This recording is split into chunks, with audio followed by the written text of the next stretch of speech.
It is a great honor and a privilege to introduce Yitchak, Shlomo, Ivor Vida. My name is Yitchak Shlomo Vida. And we're here in Hendon, in England. And I live in Hendon. I've been here in England since the end of the war in 1945. We came over, we went to a hostel in Southampton, and we stayed there for a little while, and then we were distributed. In those days it was called through a Jewish Bunbury house. She looked after the immigrants. And from there we were distributed to different families. Right? And Ivor, where were you born? I was born in a little village called Bergen Belsen. Is this part of Hungary, Romania? At the time when I was born, Romania. And today it's part of Hungary? And then it became Hungary. And then they kept on changing, like you change your shirt every few months. It was a little village, about 150 Jewish families. Right? And you came from a Frum family? All the village were from. Visnitzer Hasidim. Hasidim Visnitz. And when were you born? Do you know? No, when? I was born in I'm not quite sure, but it was 1931. So I think I'm a bit younger. I've got no certificates. I wrote to the Romanians, they wouldn't give me a passport. They said, you're not Romanian. So I haven't got a birth certificate, nothing. And what do you remember about your town or growing up? What I remember is the whole family, the whole village, very poor people, unfortunately. Big families, very poor, struggling. A lot of anti-Semitism. Dangerous to walk in the streets. All this custom used to chase you. And eventually, it came in 1944. About a week before Pesach, it was in April. They came around to all the Jewish homes. And then there was Hungarians or Germans. They made to know how many children each family has got, how many in each family. Right? And a week later, and they said that nobody is allowed to leave. Right? So about a couple of weeks later, they came around and they chucked us out from the houses altogether into the synagogue. We had two synagogues, one at one end of the village, one at the other end. And from there, they took us to Sighet, which was the capital of Maraboros. They shoved us into trains and they sent us away to ghettos. The ghetto was called Burbest. And we stayed there in the ghetto for a couple of weeks. And from there, they sent us to Auschwitz. And have you already had your bar mitzvah at this time? I had no bar mitzvah. How old were you at this time?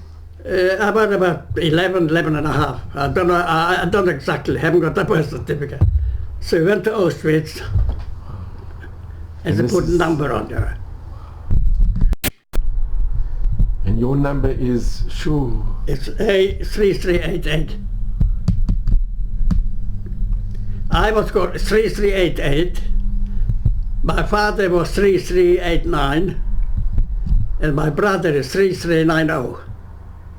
We're all three in the same row. And your brother, was he? So we came to Auschwitz. And from Auschwitz we were sent to Birkenau. And from Birkenau we were sent to Fürstengruber. It's outside Auschwitz. And the Fürstengruber was about 1,200 people there. And I was the youngest in that place. So what happened is, they allocated me to work at the Bauschule, the building trade, My brother was in the coal mines, and my father worked on the railways. Right? But unfortunately, a few weeks after we got to Fürstengruber, my father had an accident. As he was working on the railway set, from the wheels of a train, got his fingers off. And I have to tell you the rest. Their motto was, if you can't work, you can't eat. Nichts Arbeit, nichts Leben. So they sent him away. He couldn't work, sent him away, never seen him again. And when we came to Auschwitz, it sent away my mother because we had a younger sister. So my mother and my sister, as soon as we got there, they separated men, women, children. There were thousands of people. They were shouting with the dogs. They separated them and never seen them again. But I did also had 2 sisters, but they survived. One lived in Israel and one lived in Belgium, but they're not around anymore. I've got a niece who still lives in Herzliya. And then we stayed in Auschwitz, I don't know, about 3 months. And from Auschwitz they sent us to Dora, a Nazi camp, underground working, ammunitions with bombs. And we stayed in the factories day and night because the Allies were bombing this place. What you forgot to say is Dora is when they made the V2 rocket. Yeah, rockets and all that. Yeah. And were you with your brother? You were with your brother? We were together. You were together? A miracle. They always tried to separate families. But in my case, we were all 3, my father, my brother and myself together for a little while. So from there, from Dora, they sent us to Bergen Belsen. It was toward the end of the war. Well, you know what Bergen Belsen was? Bergen Belsen was the Malachamov's waiting room. You know what I mean? He had nothing to do. Thousands of people, unfortunately, died. The typhus was rampant. Because it was 3 days before the British came. All the Germans disappeared. And they left the camp with nobody, they had no food, no water, no nothing. After the war, there were 50,000 dead bodies in Bergen Belsen. And my brother was mamish agoism. He had no nourishment, nothing. But, you know, everyone was running. We found, you couldn't even see a mouse. And thank God he eventually did get better. So, you skipped out something. He got better because you gave him food. I managed to find some bits and pieces somewhere. He was so mamish agoism. I managed to find some scrap somewhere, and it helped him until the British managed to bring in some food. And when they did bring in the food, they brought the wrong food because the people were starving, and they brought in fat food. They couldn't eat it, and they died. Many died, yeah. So after the war, in Bergen Belsen, there were 40,000 bodies lying in the streets. Yeah. And can I ask, when you were in Auschwitz, when you came, it's hard to remember, did you see Mengele? Well, do you remember? Or I remember the officers, not exactly the faces, all they did with a stick. You decide, this side. And you never knew what it meant? And they had the dogs and the screaming, and people were coming, train after train after train of people. He was 12 years old. No one 12 years old survived. No one. No one what? Why did they choose you? Why didn't they send you to the chamber? After the punishment, why? I don't know why. No, but I'm saying with a young my age, boy. hardly anybody was left. And there were no children. Were there any children your age that you? If you read this, you read all about it. You've got to read it down the middle. Okay, I just want to. He had his bar mitzvah in the camp. You had your He didn't have a proper bar mitzvah. Where did you? In which camp? In Auschwitz. Where did you have your bar mitzvah? I didn't have bar mitzvah. No, exactly. You just turned. I had my second bar mitzvah in Jerusalem. Yeah, but you had. I had no bar mitzvah at all. No, I know. And you saw them, you know what I mean? Young children, all our language was Yiddish only. We could hardly go. And but thank God. When the British liberated from Bergen Belsen, yeah. Did they bring you over to England? Yeah, they came over some transport to England. And you came with your brother? Yes. We stayed in the Southampton hostel for about 3 months.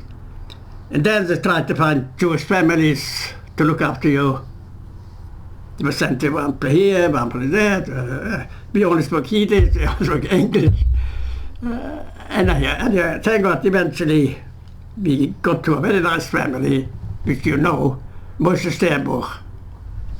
Very well. They took us and we stayed in their house. With the Sternbuchs? Moshe Sternbuch. Moshe. Sure.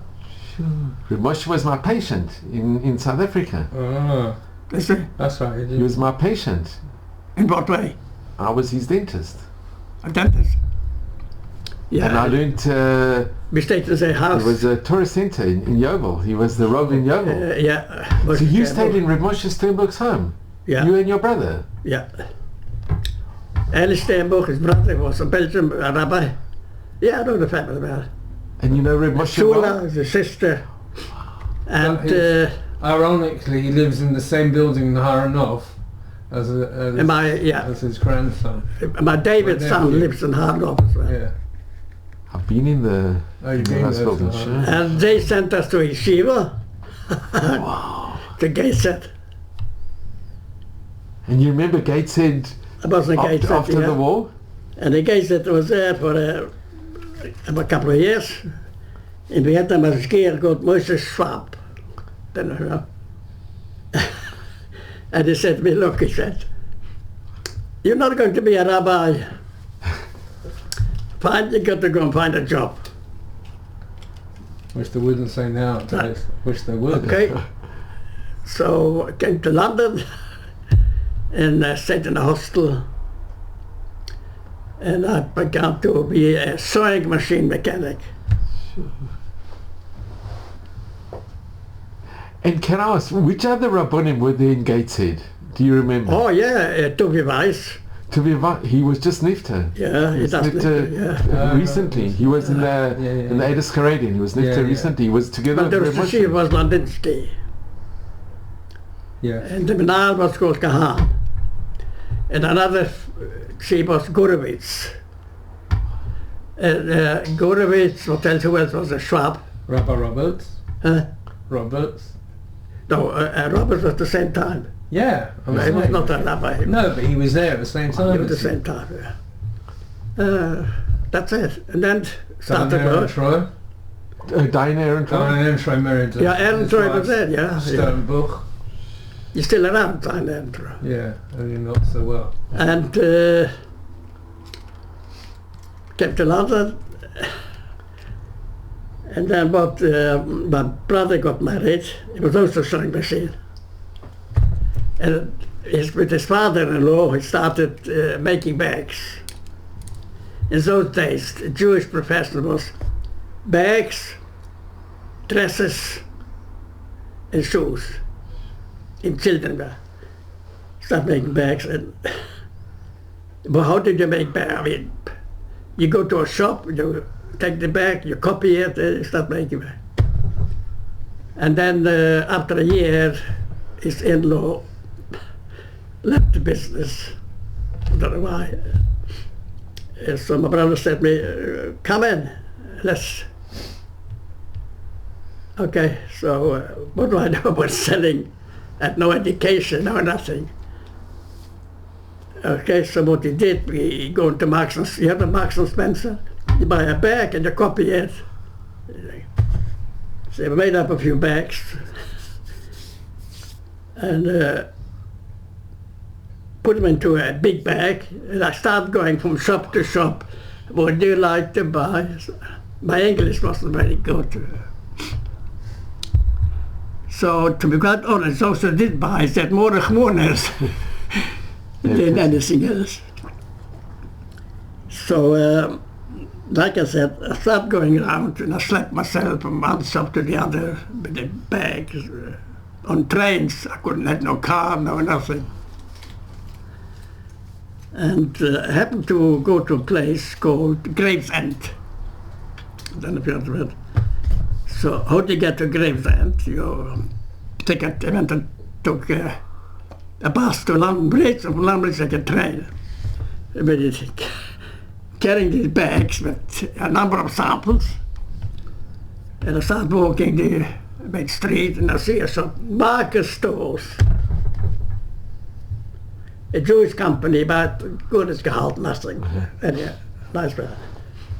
So I go into the shop and I says, you know, stomach bag, would you be interested to buy some of these bags? So he says to me, Mr. Price, his name was, he says, I tell you what, he said, the boss is coming. He wasn't there at the time. He'll be coming shortly, ask him. This was the first miracle after this. So I waited, he came. His name was Mr. Marcus. I said, look, bags, would you be interested? He had a few shops in Kent. Would you be interested in buying bags? He said, yeah. He said, yeah, be interested. So, if I think about it now, I can't understand. So he had 7 shops. We had one girl working, right? One machinist in those days. He gives me an order, 12 dozen. The boy said, woman, how can you make 12 dozen with one? Anyhow, so I come back with the good news. Oh, my brother. So my brother says to me, he'll cancel some of it. He won't take 12,000 to begin with. You know what I mean? So he was right. So he bought the day, he cancelled it. No, I said, I think I've ordered too many, 6,000. Okay, 6,000. Now comes the question, how do you get 6,000 bags to Gravesend? I take him to London Bridge, in the train, and from the train I take another taxi. So as it happened, when I got there, the boss was there. He said, why do you pay for a taxi? I said, I've got no other transport. He says, look, I've got a van here, take it. Right? I said, well, okay, Mr. Opreggen, I mean, as we go along, you buy bags with the ducks. Okay, give me a... So I took this van, the open top van, you know, the back was old. It was Gravesend, don't forget, I'm going back to 1952. We didn't have motorways like you have today. I just passed my test. The boy in Shlomo. I didn't know the roads, nothing. And then eventually we managed to get back. And let me tell you, that was the beginning of, and we built up quite a big business. That's wonderful. But it was very difficult. With no education, with no nothing. And how did you meet your wife? Well, I met her at a place went to. She used to be Mother Shabbos gathering in the West End and different shows. And that's where we met. A dance. Huh? It was a dance. It was a dance. Yeah, there's different things going on. And did you keep up with the Stern books? Did you keep the cliche? Not really. But the most went to Israel. Ellie went to Belgium. Sula got married. Sula was a madricha in the hostel where I was. Sula was Moshe's sister. That's how we got to know them. And they had another one, David, no, I didn't know well. And that's it. Okay, so here, this is amazing. We have an article that appeared. We're just gonna, if you can just hold it, and maybe if you could just read, but we're gonna just show it. What you told? No, the paper to The the paper. camera. Can you see it? Daily Express. This was from the Daily Express. Images of Hope. Did express Oh, if could you read? Yeah. Okay, that would be wonderful. So here we have Simon. And Simon, our son's going to be reading from this. You want me to read bits or the whole lot? Or? The whole, sure. Okay. Ivor Wieder was a cold, hungry and terrified child of 12 when he arrived at Auschwitz after a horrendous 5-day train journey in an airless carriage in the spring of 1944. He'd grown up in a loving, tight-knit community in the village of Barsana in northern Romania, until it was handed over to Hungary by Hitler in August 1940 to settle a territorial dispute. As a result of the so-called Second Vienna Award, the region's new Hungarian rulers quickly passed laws which sanctioned the rounding up of Jews like Ivor, his brother Leo and their parents and 3 sisters on behalf of the Nazis. Even at the age of 90, Ivor struggles to talk about the subsequent events, and this is the first time he has felt strong enough to publicly relive the scenes of terror that unfolded as the family arrived in the Auschwitz-Birkenau death camp in Poland. But he is determined to tell his story to help publicise a unique photographic exhibition of more than 50 Holocaust survivors, including images taken by the Duchess of Cambridge, that opens at the Imperial War Museum in London tomorrow. He was photographed for the Generations exhibition with grandchildren Nadav, Daniela and Adiel as a symbol of hope for future generations. Another poignant image shows Leo holding the British ID card he had been issued when he flew into RAF Stony Cross in Hampshire. It gives his last known address as Belsen. There were thousands and thousands of people there. It was bigger than any football crowd, he recalls, of his arrival at Auschwitz. They separated women, children, young men, old men, and made rows. The guards had Alsatian dogs and sticks and kept shouting. Those who went to the right went to work, and those who went to the left, the only way out was through the chimney. That terrible fate befell Ivor's mother, Elka, and the baby she was carrying in her arms, Rosala. Incredibly, Ivor's 2 other sisters, Sari and Frida, would survive the war. Ivor, his father Solomon, and brother Leo, 14, was selected for work. We were taken off to be given numbers on our arms, he says, rolling up his sleeves to show the faded tattoo.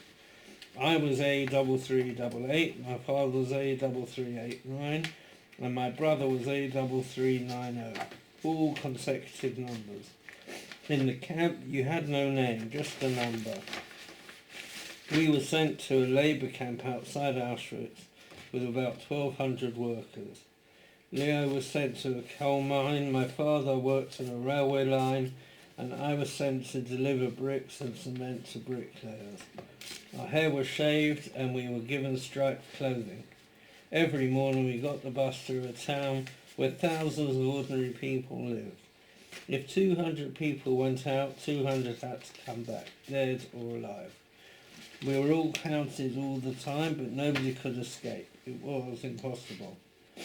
Back at the camp, Ivor also had to clean the SS barracks, which provides an unlikely source of food and hope. While we were cleaning, one of the guards used to throw bread under the table for me. I will never forget the tears, tears welling. When we used to get together later, my father would say to me, "Have you got a piece of bread for me?" Can you imagine a father asking his little boy for a piece of bread? This has stayed in my mind all the time. Recalling the pitiful scene, Ivor breaks down again, then brushes away the tears. It must have been so difficult for my father. He worked hard on the railway lines, but one day one of the wheels chopped off his fingers so he couldn't work. They loaded him onto a lorry and sent him back to Auschwitz, and I never saw him again. It is believed Solomon, like his wife and baby daughter, were taken to the gas chambers. As the tide of war turned and Soviet troops moved into Poland, Ivor and his brother Leo were moved to another camp, Mittelbau-Dora, where slave labourers worked in underground chambers on V2 rockets.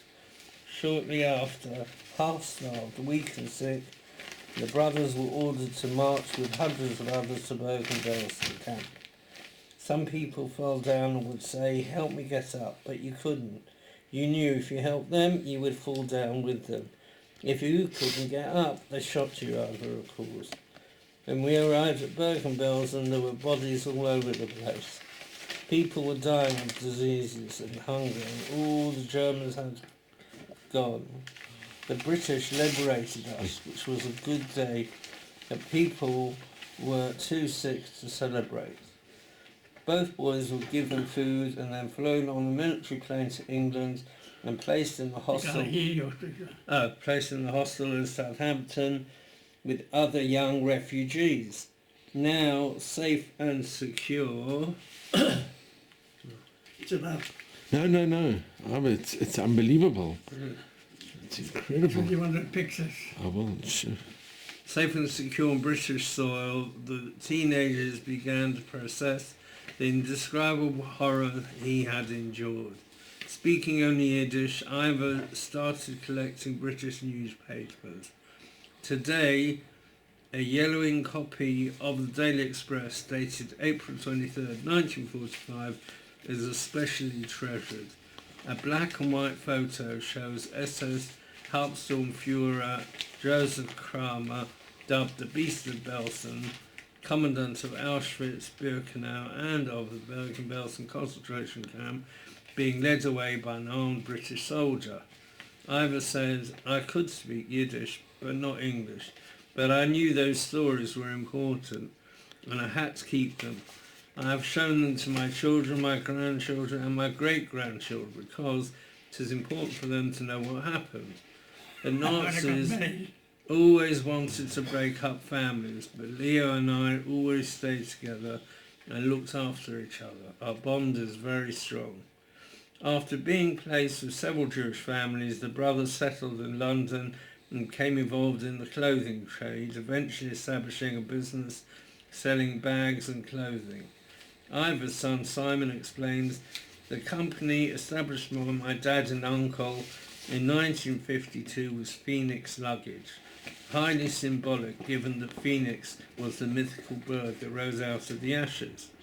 Their sister Sari survived Auschwitz and was taken to a dispersal camp in Germany after liberation, where she met her husband and married. It was thought to be the first Jewish wedding after liberation. Sari, who was 5 years older than Ivor, died a few years ago. Frida moved to Israel after the war and has also passed away." So, of the Wieder family from Barcelona, only Ivor and Leo survived today. In post-war London, at a Saturday night dance in the West End, Ivor met his wife Hello, how are you? to be married. Yes, I'm clear. The couple married in 1959 and had 2 sons, Simon and David. Marion died shortly after they celebrated their golden wedding anniversary in 2009. Ivor enjoys the company of 15 great-grandchildren and 7 grandchildren Elisheva 35, Dalia 33, Avi 30, Yoni 25, Daniela 23, Adil 21 and Nadab 17. He said he wants them all to go to the exhibition to see shots taken by photographer Simon Roberts of him and Leo and other Holocaust survivors. Ivor and Leo, who was photographed with his own grandson Mark, live in North London and still meet regularly. Words cannot express my deep loss for my deep love, my brother Ivor, Leo said. That's my brother. He saved my life in the camps, firstly by giving me and my father any scraps of food he could find, Unfortunately, his wife is not home. and secondly at the end of the war when I became seriously ill. I have always been very close to my brother. We lived together in London as youngsters and worked together This is to the trial build of the Germans, our families for many years. the murderers. The exhibition is a collaboration between the Imperial War Museum and the Royal Photographic Society, Jewish News, the Holocaust Memorial Day Trust and Dangor Education. 13 photographers have taken more than 50 photographs, portraits, showing Holocaust survivors with their families, reflecting on how they have gone on to have fulfilling lives. The Tracy Marshall Grant, the Royal Photographic Society project curator, says each portrait shows a special connection between the survivors and subsequent generations of their family, and it emphasizes their legacy. It creates a legacy which will allow those descendants to connect directly back and inspire future generations. So On this picture, those were the children from that camps. survived in the camps. And this is your brother, if you can show the picture of your brother. yeah.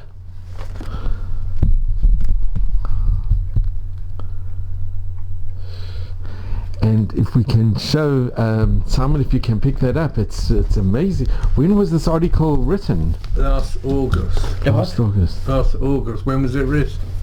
I think when it was going, yeah, August 5th, 21. You need both sides of that. That's amazing. Wow. So, and we can show the other side as well.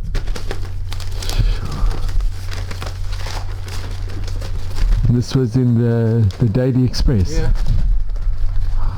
I can't see her, I can't see her. Okay, that's very good.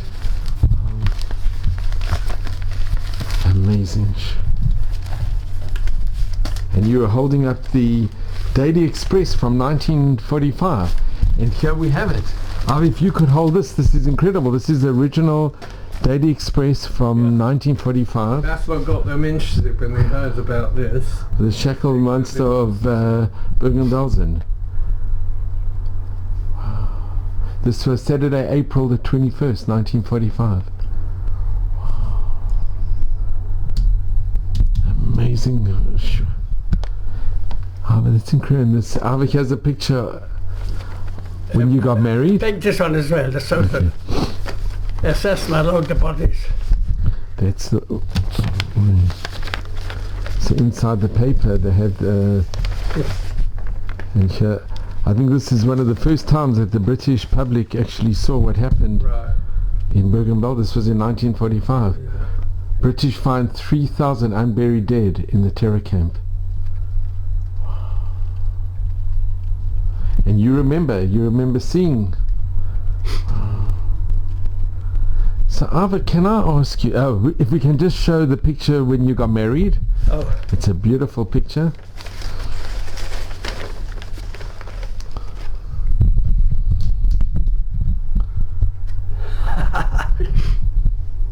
It's beautiful. Young and top hats, eh? Top hats, sure. And where did you get married? Here in London. Do you remember which shul or Bergen Road in Stamford Hill. in Stamford Hill? It's amazing. And Ivor, can I ask you? You've just shown us these terrible pictures, but you witnessed it firsthand.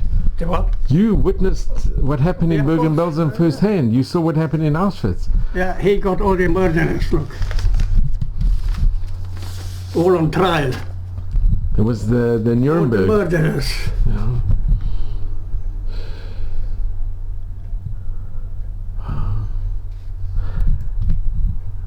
So Ivor, I want to ask you, you were a kipper.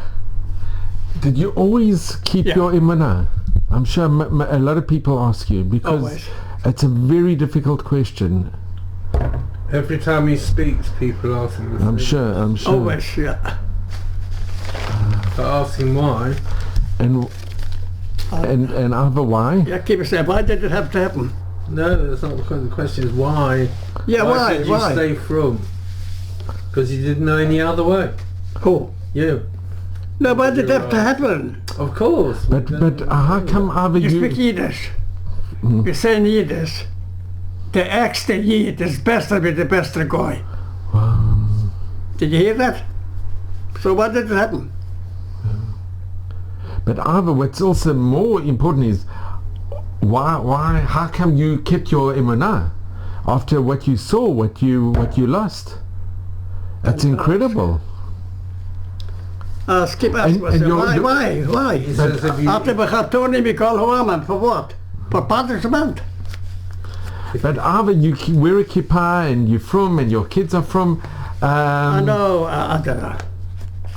And your brother was from as well. Yeah. Yes, sir. So Ivor, if I How can can you just, say after we got Tony, we call Hoaman when this happened? it's very, yeah. How could mankind also have allowed it to Woorden happen? met hem los even kijken. Which father does that to his children? what? What? Right? It's very difficult. It's very difficult, there's no answer. There's no answers. There's no answers. Yeah. Don't know. No, he's also said, you know, if he stops to think about it, Exactly. you know, Yeah. he wouldn't have an answer. And Ivor, can I Look ask? at the children, never young children. How come? Why? The other question that people ask, and which I've often wondered, it started from Germany, the most cultured, Yeah. enlightened country. Correct. How could it happen? Yeah. How could a whole nation? There was. A bunch of murderers, all this. Ivor, I want to ask you a very important. What message do you give? What? What message do you impart to your grandchildren, to the future generations? If people want to ask your advice or your message. The future is to go and live in Israel. That's all. Don't do what I did, but do what I say. I wish I could have gone, but I've got my son there, I've got my grandchildren, David, you know David's son? And that's your message, that we have our own country, that we have our own, and we don't have to rely on anyone. Yeah. So I just want to thank you both. I'm just going to. What did he say? So Ivor and Simon, I just want to thank you both. No, That's all Ivor, right. it's been such a So what do you do with this? You make him. I'll explain, but it's been the greatest honor and privilege to be with you, especially over Cholomaid Sukkot. Yeah. But it's been, I'm so So grateful what to do you. you do? You publish a book or what? No, it goes on YouTube. We'll give it to a lot of museums. It's very important. And Simon, thank you so much for coming as well. Thank you very And much. for it's So where do been, you stay here? in Golders Green. But just to come and visit you, it was worth coming all the way to London just to come and visit you. But I'm so grateful. You should just have mazel bracha, ad Thank you very in much. good health, and nachas from your children, grandchildren, Yeah. great-grandchildren. You see And this ad nobody- shrim. You don't want to see this, do you? Whatever you show, it's... When they were fighting the Arabs, the Israelis, he's not multi-skilled. That's about Israel. But Simon, thank you so much, Simon, and Pleasure. Ivor, thank you very, very much. And you should just This have... is when the King David was blown up. And you collect old papers? I've collected He them. did then. Doesn't do it anymore. Yeah. Jew Stern or I know. How long have you lived? Thank in you so Israel? much. It's a long time. 28 years. Yeah. 28 years. Simon and Ivor, thank you so much, both of you. You should just only have nachas and mazal and bracha. Oh man, thank you. This was in the hostel when you came to England. This was the hostel, this was, I tell you when.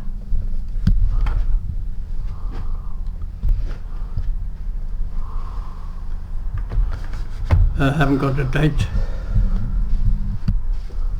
Here says here, what does it say? 46. Children brought over from Bergen Belsen after the by Jewish Refugee Committee. So it's 45, 46, something like that. Ivor Wieder, December 1945. And where are you in the picture, Ivor, if you can? I am the second one from the top, the side. And these are all Next the... to the young lady.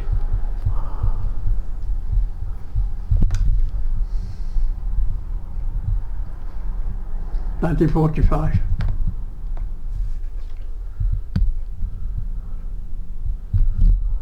I requested from the... So this is His Royal Highness the Prince of Wales, Yeah. patron of the Holocaust Memorial That Day is me the Trust, king. requested the pleasure of the company of Mr. Ivor Wieder and a reception to be held at St. James Palace on Thursday, 9th of February 2017. And Ivor, how did you go? I did go. And how was it? Was it very special? Yeah, there was a lot of people there. They come throughout.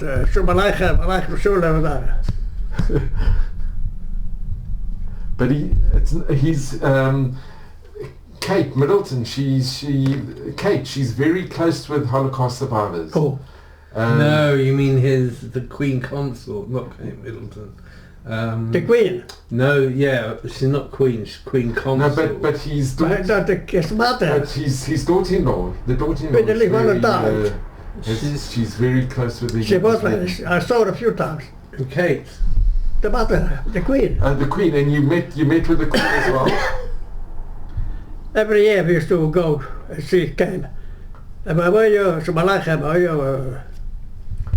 Kate Middleton with Manfred. Yeah, it's She very was good. very friendly.